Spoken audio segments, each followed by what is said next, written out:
There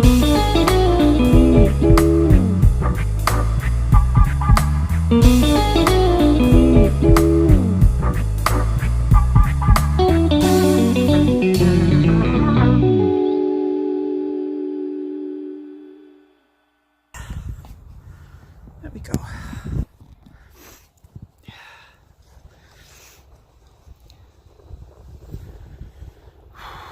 For me, Christianity means that you follow a Christed person. It means, to me, that means a teacher, a mystical teacher, a spiritual being who came down to teach us all, to enlighten us and move us faster along towards union with God. I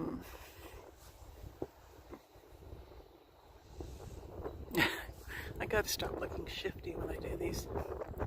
I can look behind me with the camera. Anyway, so let's just say I have a different opinion about Christianity than some people do.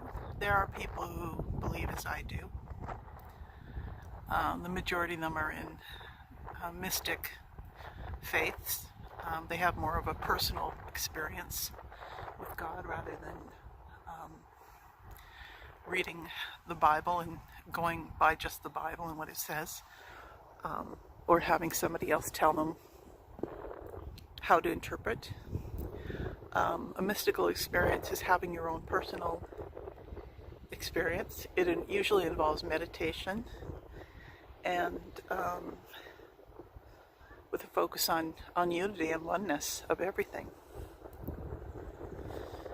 So somebody will say, praise God, praise Jesus, online, and I'll agree with them. And then they'll say, great, there's someone like me. And then they'll go on and they'll say, no one can come to God except through Christ. And I'll say, yes, in a sense, you have to go through the microcosm of, your higher self to get to the macrocosm, which is the one. That's the way I see it. They see it as you have to hear the words of Jesus written down in the Bible, believe them fully, take them literally, or you will not get to God. So what happens is we have a bit of a argument. Not so much an argument. I don't usually say to them, you're wrong or anything. I generally say, I don't agree with you. I have my different interpretation. And if they push it, I'll just say, let's agree to disagree.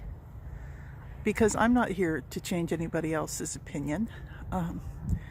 I speak up about my faith because there are people out there who think like me. And I'd like to let them know that they're not alone, obviously. So that's my main reason for doing it. And if there's someone who maybe is questioning a way that they're normally doing things, to perhaps, open their ears to something new. I'm not saying I'm right. I'm not saying anybody else is wrong. I'm just saying this is the way I am, and this is my idea of Christianity. Whoa. So, one thing that they do is they'll say to me, maybe I should face the light. Face the light. All right. Oof, that is bright. One thing they'll say to me is, where do you get your ideas of God, if not from the Bible? And I'll tell them, well, I think of the Bible as, here comes some crows, I'll think of the Bible as a secondary text to the first thing, which is coming from within in your meditations and your deep thoughts. That's where I find that God touches us first, teaches us first, and points us to what is truth. And people will say, well, how can you trust your own ideas and your own thoughts? How do you know you're not being fooled by the devil? And what I find is interesting is that they will say that I'm being fooled by the devil and I'm going by my own thoughts, which could be devil influenced, but they never seem to think that they're going by someone else's thoughts, i.e. the Bible. What's more is it was written a long time ago, and it takes a bit of understanding the context it was written, understanding how things can be changed through translation.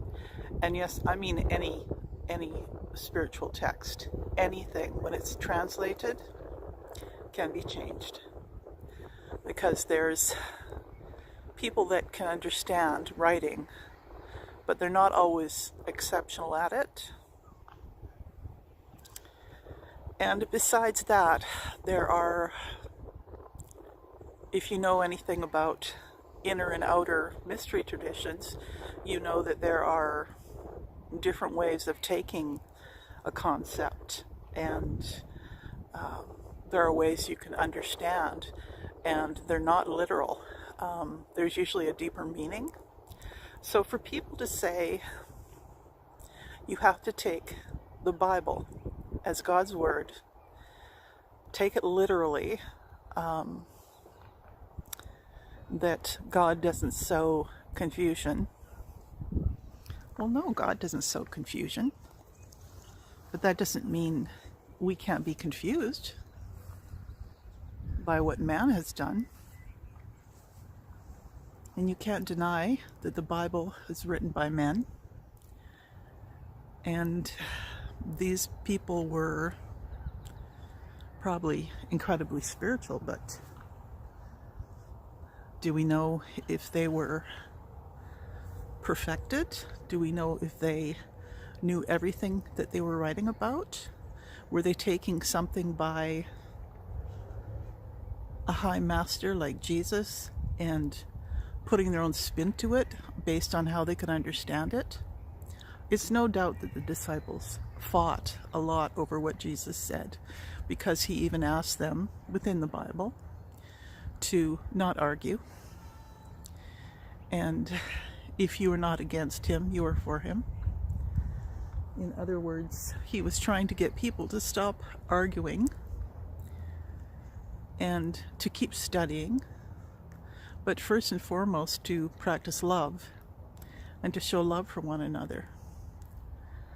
So we can't go around telling people that they're wrong based on allegiance to a book. I don't make the Bible an idol. I don't idolize it as God's word. God is beyond anything, any object, anything out there. So what I do is I go from God within, and I take the Bible as a book that holds wisdom of God, but it's not God 100% black and white, inerrant. It just isn't. Is that the easy way? Is that going by the world and not God? No. I don't see it as any easier than taking the literal book that someone else wrote out. To me, that means you don't have to think, just follow a book. I think there's more to spirituality than just following a book. I think it's from within. It's a deep subject that we can't just pass over so lightly. And for anyone out there who thinks that people who follow a mystical path or any other way that's not their way or their interpretation is wrong, evil, influenced by the devil more so than others, taking a chance, I would like to say, look at yourself. Don't be hypocritical. Treat others how you would like to be treated. If people are trying to understand things and have it make sense to them, instead of doing it just because they're told to, I find that that's more important and a better way to do things. That's just me. You don't have to agree with me. I don't believe in the concept of hell for anybody who isn't a Christian, or that certain people go to hell. I don't believe in that at all. I believe that everyone goes to heaven. And I think it's up to God to judge, not us. So with that, you know how I feel. Okay, guys, have a good one. Enjoy the sun.